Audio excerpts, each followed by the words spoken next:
Bonjour et bienvenue dans cette nouvelle édition d'FMC TV. Nous nous pencherons sur des jouets de plus en plus connectés à la mode à l'approche des fêtes. Et nous vous emmènerons visiter le 27e Salon du Livre et de la BD de Creil sur le thème « Né quelque part ». Puis nous irons dans l'église Saint-Riol de Brenouille où se prépare l'exposition « Les crèches de nos villages ». Et les travaux du GHPSO sont terminés. La nouvelle aile devra améliorer la prise en charge des patients. Enfin, nous reviendrons en images sur le flash mob musical de l'orchestre de Picardie en gare de Creil. Alors que les enfants rêvent pour l'instant à leur cadeau de Noël, en attendant le jour J, les jouets à la mode s'alignent déjà dans les grandes surfaces et les enseignes spécialisées. Et cette année, des produits de plus en plus connectés et interactifs pourraient remplir la hotte du Père Noël. Les Furbies, boules de poils électroniques ou encore les tablettes devraient être au pied de nombreux sapins cet hiver. Des créations riches en possibilités. C'est un petit animal virtuel qui permet à l'enfant d'évoluer en même temps que son Furbies. Et donc plus il va lui parler et plus il va apprendre de nouveaux mots. Donc ils ont fait une application actuellement sur iPhone ou système Android qui vous permet d'apprendre du langage supplémentaire. Les tablettes encore cette année, c'est encore un produit bien phare. Donc ils ont sorti de nouvelles tablettes avec un peu plus de mémoire, mais ça reste toujours sur une nouvelle vague qui marche très très bien actuellement. Et parmi les jouets connectés, on trouve aussi les Skylanders, des figurines qui, une fois associées à certaines consoles, se retrouvent dans le jeu à l'écran. Avec l'arrivée en force des nouvelles technologies, on aurait pu croire qu'Internet vienne faire de l'ombre aux magasins traditionnels. Mais la menace semble rester virtuelle au sens premier du terme. Certes, beaucoup de clients vont sur les sites Internet pour comparer les prix déjà, mais aussi pour connaître un peu les articles, mais ils viennent surtout en magasin pour découvrir le produit, pour avoir les conseils et de savoir et pouvoir toucher le produit pour se rendre compte réellement si c'est le produit qui les intéresse. Quoi qu'il en soit, la guerre des jouets pour conquérir le cœur des enfants a déjà démarré. Outre les nouveautés interactives, de grandes batailles se profilent. Les classiques Barbie vont subir la concurrence des poupées gothiques Monster High et les Tortues Ninja affronter les super-héros récemment mis en lumière au cinéma. Même les Lego vont avoir des adversaires tenaces. On ne connaîtra les vainqueurs que le 25 décembre au matin. C'est l'événement culturel majeur de la région Picarde, le Salon du Livre et de la BD de Creil à la Faïencerie, qui prend cette année ses quartiers du 20 au 24 novembre 2013. La Ville au Livre, association qui organise l'événement, a choisi pour cette année le thème « Né quelque part », un sujet qui a poussé de nombreux auteurs à répondre présents pour ce salon incontournable des amoureux de la lecture. La thématique de l'année porte sur la question des origines, né quelque part, et donc Enfants d'ici, parents d'ailleurs, c'était vraiment le livre dans ceux que j'ai publiés, qui pouvait se rapporter aux questions centrales du salon.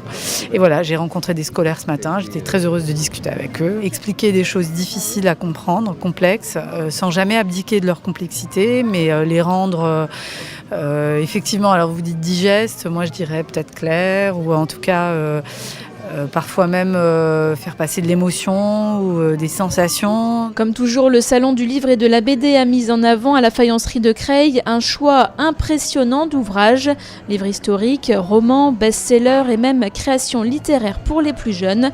Les visiteurs avaient de quoi faire, d'autant plus que chacun avait ses propres raisons pour être au Salon du Livre creillois. Ça permet d'apporter la culture pour tout le monde. Et puis moi j'aime les livres, j'aime les respirer. Voilà, j'aime découvrir. J'aime les romans, tout ce qui est livre d'art, tout ce qui concerne le théâtre et la danse et la poésie aussi. Les témoignages des gens sur la dernière guerre, c'est des témoignages sur les anciens poilus, tout ça. Puis le roman ça fait rêver. On se crée des personnages. C'est pas imposé par Limoges. Là, je viens avec les enfants et je vais venir pour moi vendredi, samedi, dimanche.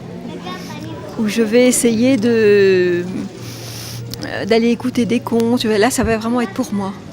Voilà. Là, c'est pour faire découvrir aux enfants, essayer de voir un peu tous les livres. Là, ils sont en train de regarder. Il y en a plusieurs qui leur plaisent.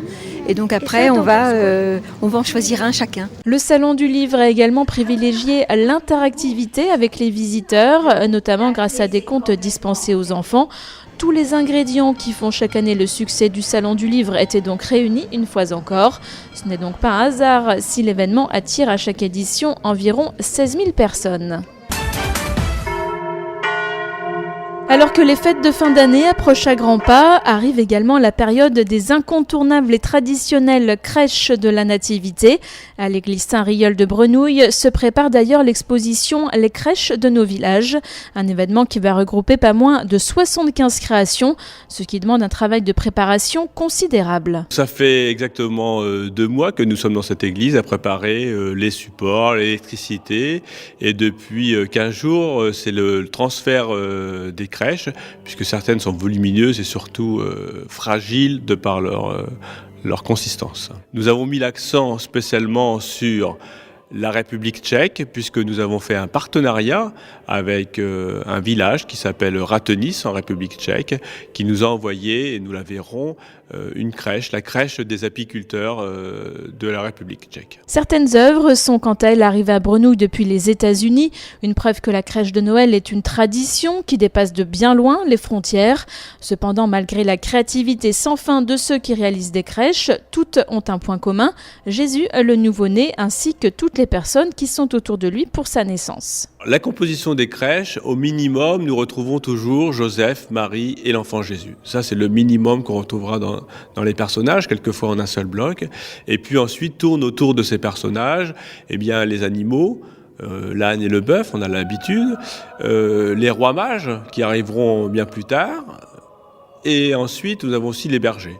Et il est de coutume, je dirais, dans différentes crèches, de rajouter différents personnages. Et ce sont véritablement des crèches de tout type que les visiteurs vont avoir l'occasion de venir admirer à Brenouille, en papier, en plâtre, en porcelaine et même en plastique pour cette création issue d'une marque de jouets bien connue. L'exposition Les crèches de nos villages se laissera donc admirer par des visiteurs de tous âges. Une seule condition pour s'y rendre, laisser libre cours à sa curiosité.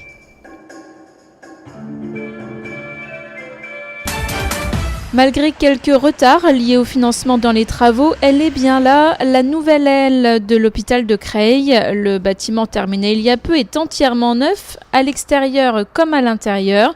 Même s'il reste encore à amener les lits et l'équipement dans la structure appelée semi-rotonde, l'impact sur la prise en charge des patients devrait être positif selon la direction. L'ensemble des consultations du site de Creil seront regroupées sur 2 étages de ce bâtiment, le rez-de-chaussée haut dans lequel on se trouve et le premier étage.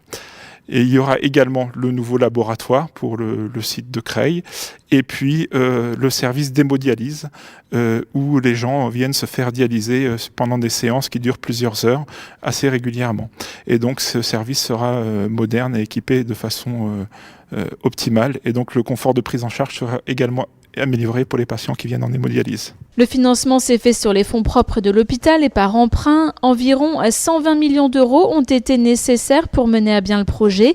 Et malgré les craintes récentes de certains employés du groupement hospitalier du sud de l'Oise, le GHPSO, la finalité de cette nouvelle aile ne semble pas être d'absorber les activités médicales de l'hôpital de Senlis. Il n'a jamais été prévu ou même imaginé de regrouper les activités sur un seul site.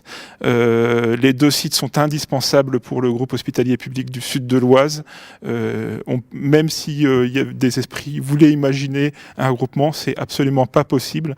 Et non seulement c'est pas une volonté, mais en plus on ne peut pas regrouper l'ensemble des activités sur un seul site. On n'en aurait pas les capacités. Les laboratoires et l'espace de dialyse du nouveau bâtiment mesurent chacun 2000 m² de superficie, en plus des espaces de consultation et des étages supérieurs, pour une surface de plus de 11 000 m². En termes de prise en charge de patients, le GHPSO s'impose donc comme l'un des principaux centres hospitaliers de la région. Le groupe hospitalier public du sud de l'Oise est effectivement le plus gros établissement de l'Oise, donc Creil plus Senlis, et c'est également le 2e plus gros établissement de Picardie, juste derrière le CHU d'Amiens. En termes de naissance, nous sommes même le premier site, puisque les naissances de Creil et de Senlis confondues représentent plus que celles d'Amiens. Des équipements équipements doivent être amenés de l'ancien bâtiment de l'hôpital Criois dans les prochains mois. L'ouverture de la semi-rotonde, qui ne se fera qu'après le passage d'une commission de sécurité, devrait avoir lieu au printemps 2014. Des passagers en transit pas comme les autres ont investi récemment la gare de Creil. Venus accompagnés de leurs partitions et de leurs cuivres, 5 musiciens ont interprété devant des voyageurs étonnés quelques-uns des classiques de leur répertoire. Mais le quintet issu de l'orchestre de Picardie ne s'est pas produit en pleine gare de Creil sans raison. Il s'agissait d'annoncer au public la résidence de la formation dans l'Oise. Alors, c'est l'orchestre de Picardie, c'est l'orchestre de la région Picardie. Et il est installé à Amiens, mais il a vocation à rayonner sur l'ensemble du territoire de la région. Et cette année, l'orchestre sera en résidence à la Faïencerie. Ça commencera le 7 décembre par le concert de l'histoire de Babar, ce sera pour les jeunes publics. Et puis on continuera sur 3 concerts en mars, en avril et en mai. Voilà. Un public s'est donc formé autour des musiciens durant la demi-heure où s'est déroulé le flash mob. Malgré les allées et venues des voyageurs, les joueurs sont restés parfaitement concentrés. Il faut dire que les conditions étaient un peu particulières pour le quintet, même si ce concert surprise semble avoir porté ses fruits. C'est très curieux, on n'est pas habitué à ça, mais bon, ça fait partie un petit peu des politiques d'aller à la rencontre des nouveaux publics, quoi, en espérant qu'il y aurait quelques personnes qui viendraient au concert, ce serait super. On n'a pas l'occasion de les regarder beaucoup, apparemment ils avaient l'air contents. Mais je pense que certains ont attendu le dernier moment pour aller prendre leur train, donc je pense que c'est parce que ça leur a plu, j'espère. Lors de sa résidence à la Faïencerie, l'orchestre de Picardie proposera plusieurs choses, dont des ateliers en milieu scolaire et des concerts de musique classique. Une manière pour les musiciens de fidéliser leurs spectateurs en se produisant dans des endroits variés.